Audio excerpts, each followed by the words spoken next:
Olá, bem-vindos a mais um programa A Arte da Guerra com o embaixador Francisco Seixas da Costa.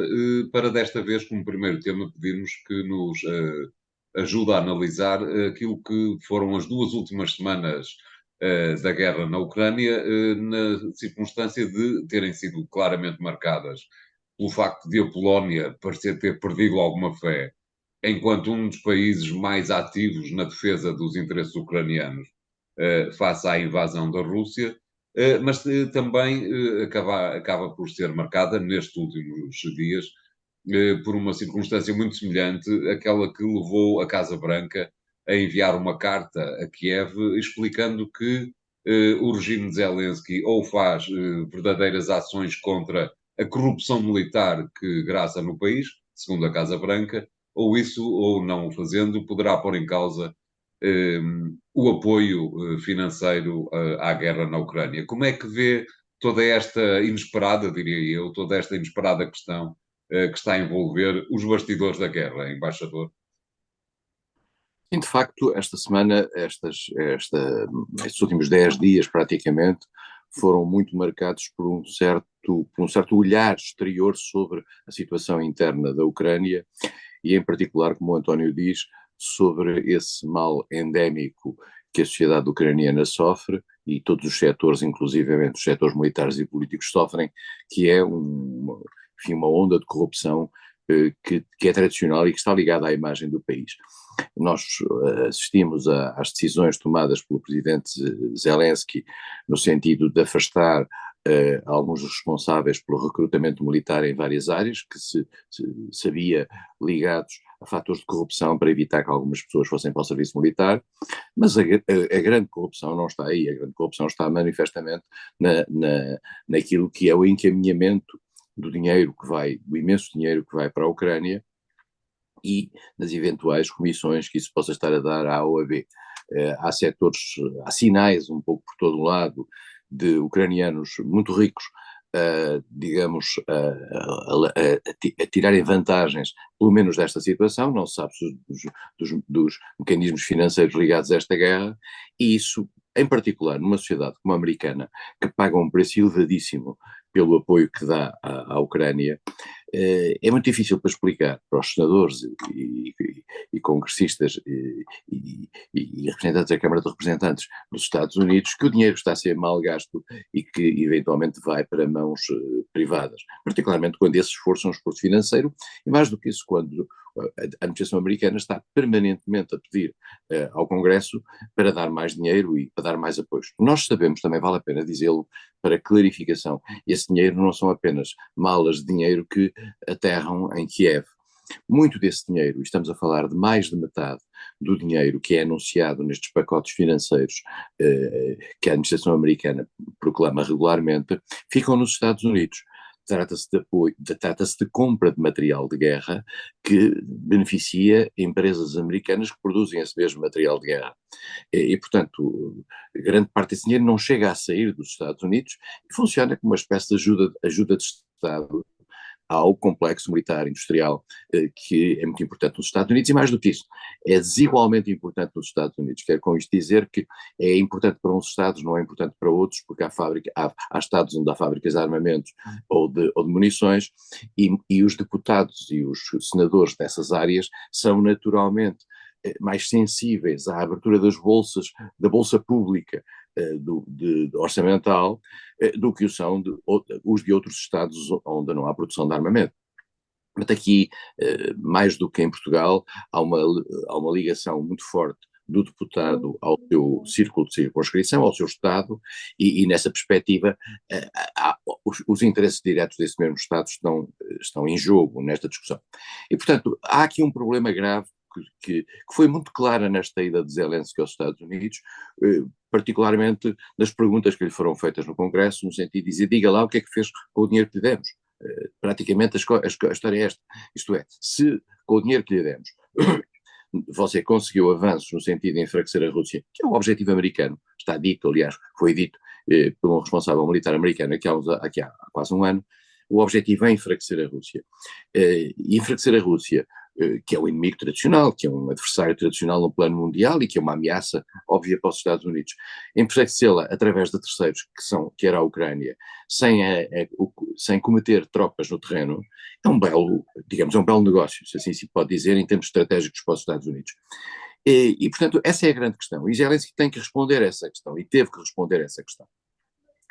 Esta viagem, já tínhamos visto que havia uma onda de menor entusiasmo nesta matéria. Essa onda de menor entusiasmo que torna a visita de Zelensky muito diferente da visita que fez há cerca de um ano, tem a ver essencialmente pelo facto de neste momento haver eleições dos Estados Unidos, um caminho para as eleições dos Estados Unidos, e esse caminho está já marcado por um debate interno que naturalmente potencia aquilo que cada lado quer sublinhar. E neste momento a presença de forças apoiantes a Trump no quadro político americano é cada vez maior. Vamos ser claros, os republicanos neste momento estão numa posição muito superior àquela que é de Joe Biden e dos democratas, e isto naturalmente indicia que no final, que com o continuar desta tendência, o apoio à Ucrânia irá ser reduzido, ou a vontade para apoiar a Ucrânia irá ser reduzida. Acresce também aquilo que o António disse, que é a questão da Polónia. A Polónia é um parceiro importantíssimo para a Ucrânia, é pela Polónia que vem a maioria do material militar, é pela Polónia que atravessam as pessoas que vão visitar o Presidente da República, o Primeiro-Ministro, quando vai visitar o Zelensky, vai através da Polónia, depois apanha um comboio que o leva até Kiev. A Polónia é a porta de entrada para a Ucrânia, embora nós saibamos que há fronteiras, quer com a Roménia, quer com a Eslováquia, quer com a Hungria e naturalmente com os 3 países bálticos, mas a Polónia é o grande país ali. E a Polónia começa a perceber que a Ucrânia tem uma estratégia própria. E a Polónia não gosta muito disso, isto é, a Polónia percebe que estando ela a fazer um esforço grande no sentido de apoio à Ucrânia, acha que tem uma espécie de roi de regar e de autoridade sobre o processo. E disse esta frase terrível, relativamente o Primeiro-Ministro disse esta frase, a Ucrânia parece, julgo que já aqui dissemos esta frase, mas vale a pena repeti-la, a Ucrânia parece um afogado que quer levar com ele a pessoa que lhe está a dar a mão.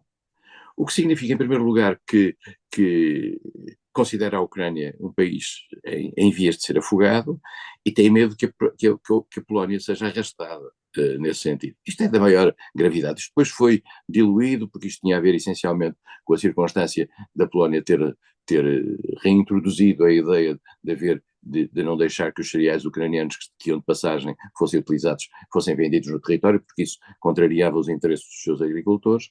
Mas há aqui um mal-estar muito grande. Esse mal-estar que ultrapassa de alguma forma, peço desculpa por interromper, ultrapassa de alguma forma aquilo que uma série de analistas têm dito, segundo os quais a questão dos cereais e o facto de o primeiro-ministro polaco se ter referido ao assunto tem motivações puramente eleitorais. Parece-me mas não explicam a totalidade da intervenção do primeiro-ministro. Só haveria, digamos, ambiente para ele poder dizer aquilo se na sociedade polaca como um todo este caso da Ucrânia fosse, digamos, visto da mesma maneira. E não é. Há uma certa divisão na sociedade polaca. É evidente que os polacos querem que a Ucrânia tenha reforços de garantias suficientes para evitar que a presença da Rússia se colasse nas suas fronteiras, vamos ser claros, para eles é importante, mas se calhar não estão a gostar do modo como a Ucrânia está a fazer, digamos, esta guerra, e em particular, se calhar não estão a gostar do modo como a Ucrânia está a colocar-se para um futuro acordo com a Rússia. Vamos ver. Claramente a Polónia deseja que as tropas russas não invadam o território ucraniano e se coloquem nas suas fronteiras. Esse é um ponto evidente, é uma das preocupações grandes.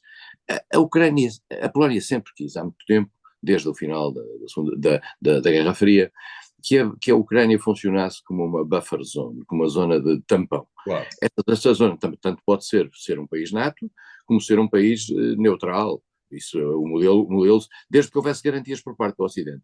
Como a Polónia já percebeu que as garantias por parte do Ocidente também vão e vêm, a Polónia está a reforçar o seu armamento.